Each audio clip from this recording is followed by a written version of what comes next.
Bonjour à tous. Dans cette vidéo, je vais vous présenter les deux derniers tests de comparaison de moyenne et de médiane, à savoir l'ANOVA et le test de Kruskal-Wallis. Jusqu'ici, les tests de comparaison que nous avons vus servaient à comparer les moyennes ou médianes de deux séries de données uniquement. Ces tests-ci permettent de comparer trois séries de données ou plus. Ces deux tests, ANOVA et test de Kruskal-Wallis, sont appliqués lorsqu'on a des données quantitatives, qu'on cherche à savoir s'il y a une différence entre les variables étudiées et qu'on a trois ou plus séries de données. Ensuite, en utilisant des tests déjà vus précédemment, normalisé de Shapiro-Wilk et test de Bartlett, on décidera lequel des deux tests est le plus adapté en fonction de si on a des lois normales de même variance ou non. Supposons tout d'abord que nous sommes dans le cas où les trois variables étudiées suivent une loi normale et qu'elles ont même variance. On va alors appliquer l'ANOVA. Son but est de vérifier si ces trois variables, donc à chaque fois je dirais 3, mais ça peut être plus, son but est de vérifier si les trois variables ont la même moyenne. Les données seront donc sous la forme suivante, on aura trois séries de données d'effectifs respectifs N1, N2, N3, on appellera N l'effectif total, et on notera de cette façon les moyennes et les variances d'échantillons respectives. L'hypothèse nulle est que les trois moyennes sont égales.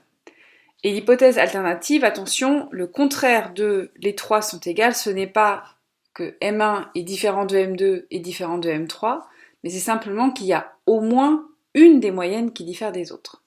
La formule à regarder sur les données est la suivante. Vous voyez qu'elle fait intervenir la différence entre les moyennes d'échantillons et ce qu'on a X bar, ce qu'on a appelé, c'est la moyenne sur l'ensemble de toutes les données. Donc on a sommé les données des trois échantillons, on a divisé par l'effectif total n et c'est ça qui nous donne x bar. Donc on va comparer les x1 bar avec x bar, x2 bar avec x bar, etc.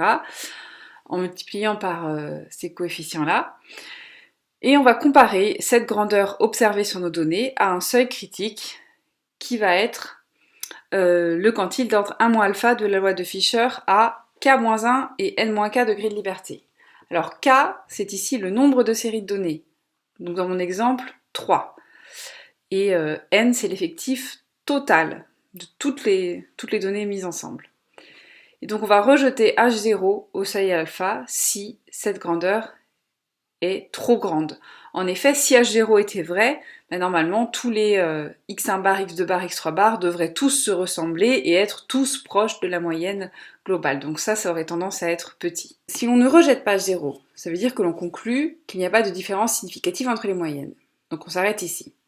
Par contre, si on rejette h0, ça veut dire qu'il y a au moins une des moyennes qui diffère des autres. Bon, si c'est le cas, on aimerait savoir laquelle ou lesquelles des moyennes diffèrent des autres. On va alors faire un test post hoc, ça veut dire un test a posteriori, qu'on appelle le test de Tukey. Pour chaque couple, donc si on a trois séries de données, c'est-à-dire pour le couple 1 et 2, pour le couple 1 et 3 et le couple 2 et 3, on va regarder cette quantité.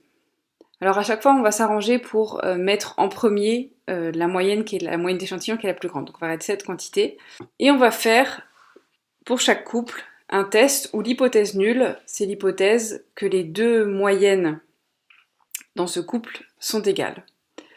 Et on va rejeter cette hypothèse-là au seuil alpha si la valeur observée là-dessus est plus grande que le seuil critique qui est le quantile d'ordre 1 alpha de la distribution qui va être présenté dans la page juste après. Donc en fait l'idée c'est ça, c'est de faire 3 fois un test qui ressemble un peu à un test T, puisqu'on compare les moyennes d'échantillons, sauf qu'ici on prend en compte l'effectif total des 3 séries de données, puisqu'ici on fait apparaître le n-k et que également dans le seuil critique prend en compte ce nombre de séries de données. Donc le Q critique va être le même pour tous les couples qu'on va regarder, mais à chaque fois la quantité regardée, observée pour chaque couple va potentiellement être différente. Et la deuxième méthode, si on a un logiciel sous la main, c'est simplement de regarder pour chaque couple la p-valeur associée aux données observées et de regarder si elle est plus grande ou plus petite que alpha, et donc de rejeter, comme à chaque fois, l'hypothèse mi égale mj si la p-valeur est plus petite que alpha. Vous avez ici la table statistique de tous les quantiles d'ordre 0,95 de la distribution qu'on doit utiliser où ici, dans les colonnes, vous voyez le nombre de séries de données, donc K, et ici, ce que vous avez, c'est N-K. Exemple suivant, où on cherche à savoir s'il y a une différence entre les rendements de 3 types de champs, sableux, argileux et limoneux. Vous voyez donc qu'on a 3 séries de données quantitatives. On a vérifié au préalable que pour chacune d'elles, on avait bien une loi normale. Et donc la question qui se pose, c'est est-ce que le type de sol a un impact sur le rendement des plantes? Autrement dit, est-ce qu'il y a une différence entre ces 3 variables aléatoires? Comme indiqué ici, on a vérifié au préalable que chacune des variables suivait une loi normale et que leurs variances sont égales. On est donc bien dans ce cadre-là où on a 3 séries de données quantitatives, loi normale, variance égale. On va donc appliquer une ANOVA. L'hypothèse nulle, c'est que les 3 moyennes des rendements dans les 3 champs sont égales, et l'hypothèse affirmative, c'est qu'au moins une des moyennes diffère des autres. La valeur à regarder sur nos données est la suivante, donc je vous ai dit qu'elle faisait intervenir les moyennes de chacun des échantillons, donc sur le champ A, sur le champ B, sur le champ C, la moyenne de toutes les séries de données ensemble, avec, voilà, pondérée par certains coefficients où on fait apparaître notamment les variances de chacune des séries de données. On obtient une certaine grandeur qui est à comparer à un seuil critique donné par le quantile d'ordre 0,95, si on a choisi un seuil à 5%, de K-1 et N-K degrés de liberté. Alors K ici c'est 3 puisqu'on a 3 séries de données, donc d'où le 2. Et N-K c'est parce qu'on a en tout 18 données. Et ce quantile, si vous allez voir la table de Fisher, il vaut 3,688. On est au-dessus du seuil critique, donc on rejette l'hypothèse nulle au seuil 5%. Conclusion, il y a une différence significative de rendement entre les 3 types de sols. On arriverait à la même conclusion en regardant la p-valeur qui est plus petite que le seuil choisi. Vous voyez aussi que si nous n'avions pas rejeté à 0, c'est-à-dire qu'on aurait conclu à l'égalité des 3 moyennes, l'étude s'arrêterait ici. Or, comme on a conclu qu'il y a une différence significative, on aimerait savoir quel rendement diffère des deux autres. On va donc effectuer en complément le test de Tukey pour chaque couple AB, BC, AC. Pour chaque test que l'on va faire, le seuil critique va être le même. C'est le quantile d'ordre 1 alpha, donc 0,95, de la distribution des rangs studentisés à 15 degrés de liberté. Donc ici, on a K égale 3, 15 degrés de liberté, c'est 3,673.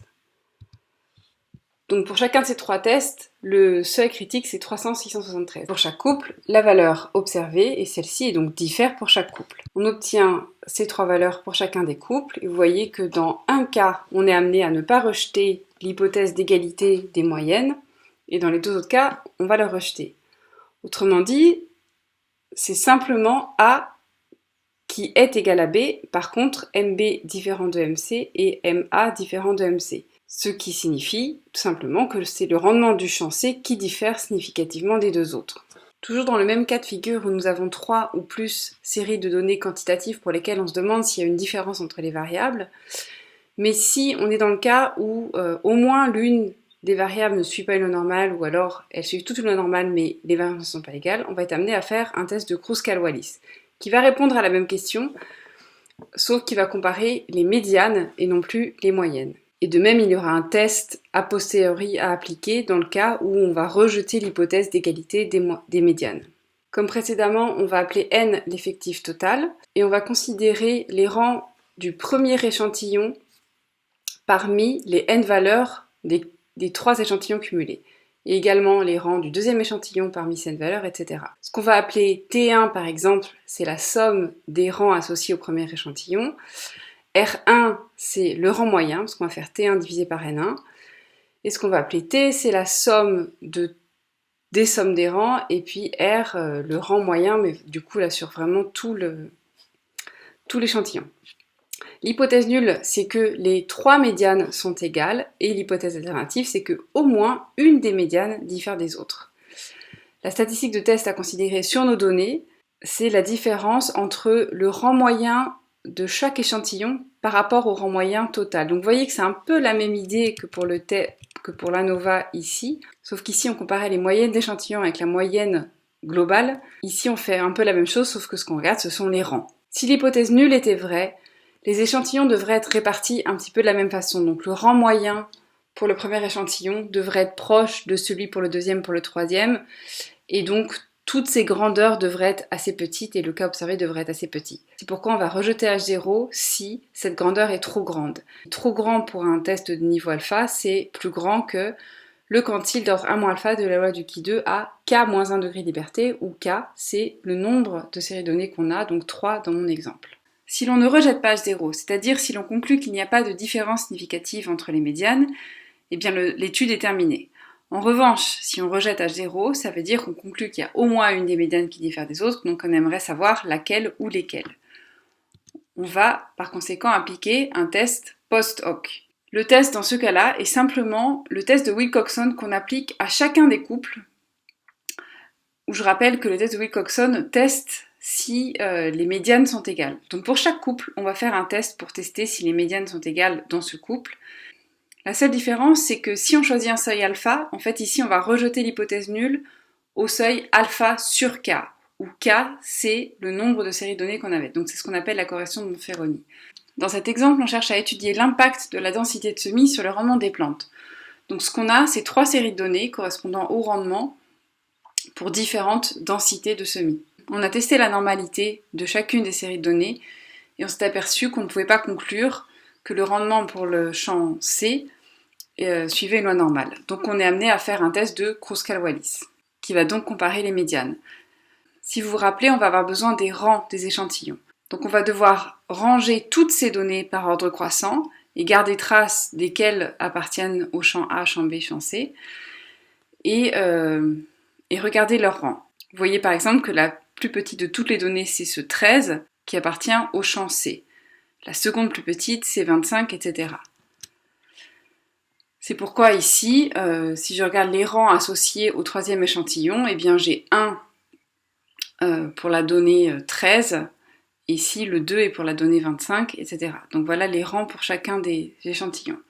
L'hypothèse nulle du test, c'est que les 3 médianes sont égales. L'hypothèse alternative, c'est qu'au moins une diffère des autres. Ce qu'il faut regarder sur nos données, c'est la différence entre les rangs moyens pour chacune des séries de données et le rang total. Donc pour avoir le rang moyen par exemple du champ A, on somme ces 6 données, on somme ces 6 rangs, on divise par 6, ça nous donne 13,5, et le rang total, on a sommé tout cela, divisé par le nombre de données en tout, et ça donne 8,50. On obtient 10,593. Ceci est à comparer au quantile d'ordre 0,95 de la loi du Ki2 à K-1, donc ici 3-1, c'est-à-dire 2 degrés de liberté, qui vaut 5,991.